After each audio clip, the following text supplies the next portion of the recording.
Hey, it's Bag of Trixx here, and today I'm bringing you my Dark World deck profile for the September 2016 ban list, and what can I say? This deck is so much fun! Like, whenever I'm on stream, if you don't know, you should definitely check out the Twitch live stream. It's where I always showcase decks and other things of that nature, and whenever I want to have fun, whenever we want to do some tag duels, whenever I just want to cheese on people, I resort to this deck, and what can I say? Like, this deck is just so much fun.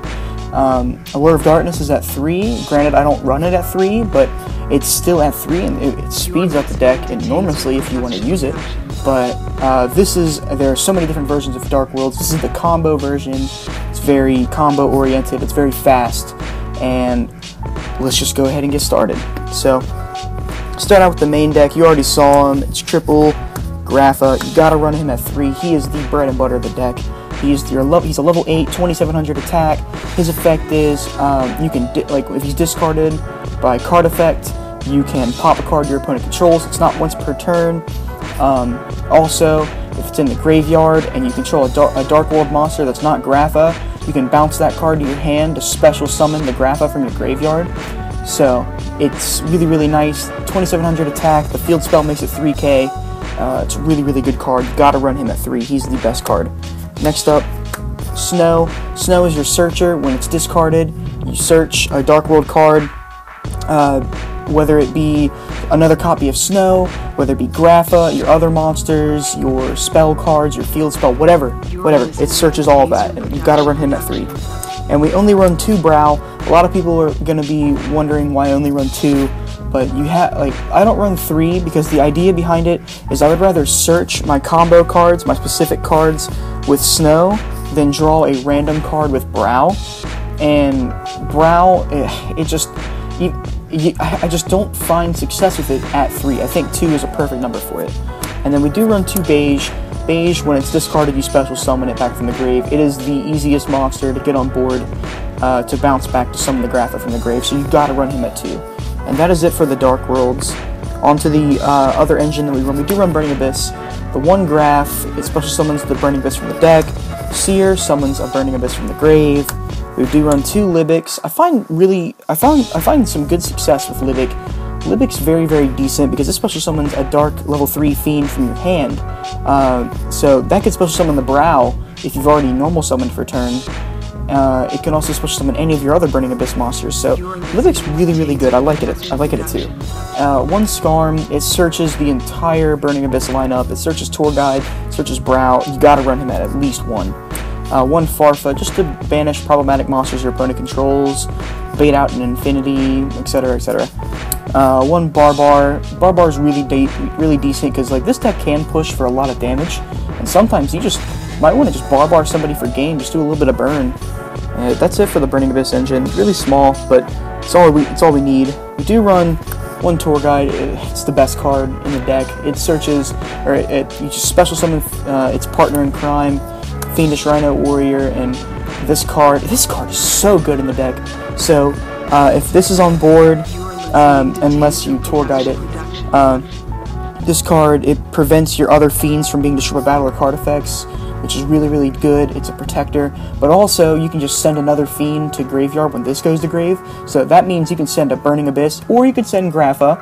And let's say you already have a Dark World on board, you can just send a Grapha, and then you can bounce that Dark World, summon out the Grapha that you just sent.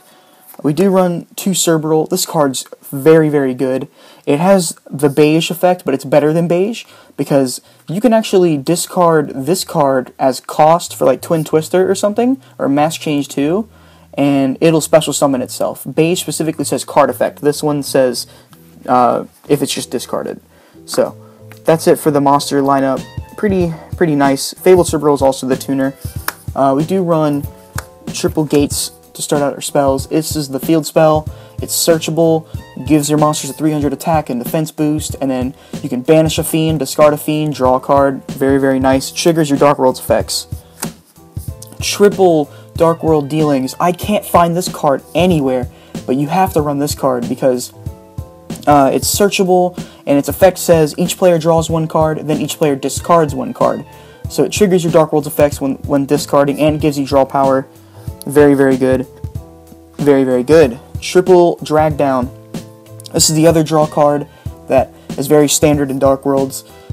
You reveal your hand to your opponent, they reveal theirs, and you discard a card they have, they discard a card you have, then you each draw a card. This triggers the Dark World's effects, which is amazing. 2 Allure of Darkness. I don't find success with this card at... Oh, hold on. I don't find success with this card at 3 because like this is the combo build, and sometimes you don't always want your stuff banished because you won't be able to make Leviair always. 1 Twin Twister, just because backer can be problematic. Foolish Burial, it just gets your engine going, sends whatever you need. And then 2 Mass Change 2, this card is so good. Dark Law plus using Dark World dealings just to let your opponent draw a card is so funny, because like whatever they discard will go to grave, and then on top of that, you get to banish a random card out of their hand. Super, super good. Super, super good. That's it for the spells. On to the traps. We do run Eradicator Epidemic. This card is so good. It doesn't matter what deck. Like, once you know what deck you're playing against, you can just tribute the Grapha and then call spell or traps, and they won't be able to use those for like 3 turns. Whatever they draw gets destroyed if it's a spell or a trap, whichever one you called. You got to play this card. 1 Traveler, just because like I don't like Soul Charge. I like this one because it's just I don't want to pay life points. That's really it. This card's just really decent. It also special summons Dante, which is kind of cool, but so does Soul Charge. Whatever, it doesn't matter. 1 Solemn Warning, just to round out the traps. It's the best card in the game. And that's it for the whole deck. It's 40 cards. Onto the extra deck. We do run Double Dark Law. You make both of these every game as long as you open up Mass Change 2. I promise you, you gotta run this card. And then 1 Dante Pilgrim. This card's decent. I never make it, but it's a 2800 beater. You could cut this for a second copy of Leviair if you wanted to. That's what I probably would do, but sometimes this comes up. 1 F-Zero, just because it unclogs your board with dead XYZ monsters. So like once you have like Leviair and the other rank 3 that I run, once they're both dead, they're dead. So F-Zero just says, no, they're not. I'm gonna overlay both of them to make this. 1 Leviair. Leviair is the combo card. This is so good. So you can, like, let's just say you normal summon Tour Guide, use Tour Guide's effect to special summon Fiendish Rhino from your deck, then overlay both of these for Leviair, and because you will have Banished Dark Worlds with the field spell, you will detach the Fiendish Rhino to special summon the Banished Dark World.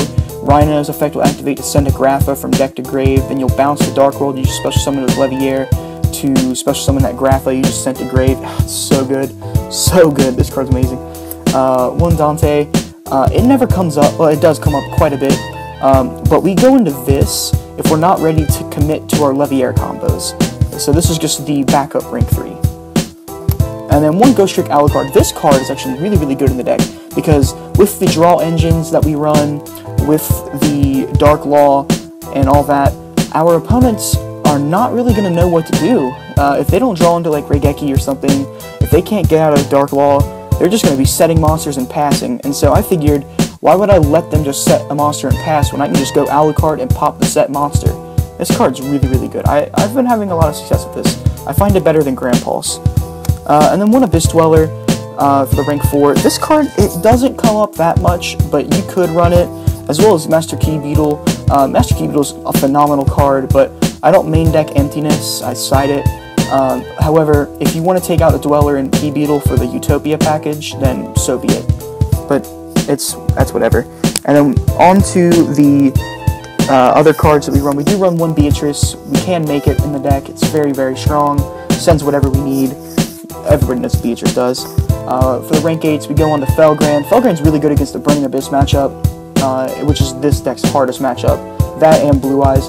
Like, again, this deck, it's not going to be tier 1, but it's still, try and make it as competitive as possible.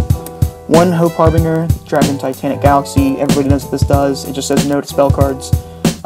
This card's really good against Blue Eyes. It's good against Monarchs. It's good against all that.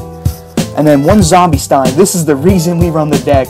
Zombie Stein's a 4500 beater that is just so cool looking. Like, this is the deck right here. Zombie Stein is amazing. It is so funny just summoning Zombie Stein against people. It's amazing.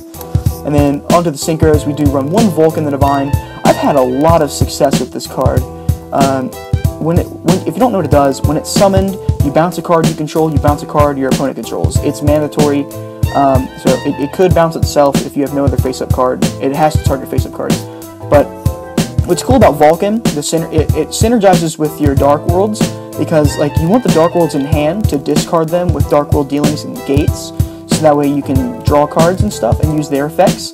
Or if you have like a Grapha on board, you can just like bounce the Grapha, bounce a card your opponent controls, add it back to hand, and let's say you have Dark World dealings, then you can discard the Grapha and pop a card your opponent controls. I find a lot of success with Vulcan. Then the last Synchro we run is one Leo. Leo's decent. It comes up. Like sometimes you'll go into Mask Change 2 by discarding Cerberus, and you'll already have a Grapha on board, and Cerberus will special summon itself, and you can Synchro into a level 10 that can't be targeted, so it's really, really good. But guys, that is it for the entire deck. If you really did enjoy, make sure you leave a like, tell me what you think about it, and let's just, like, it's Dark Worlds, people, it's Dark Worlds. It's such an amazing deck, it's super, super fun, and if you want to see some action in this, definitely check out the live stream on Twitch. I will leave a link for it in the description. You gotta check it out. But anyway, guys, that is it for the deck profile, and I will catch you guys later.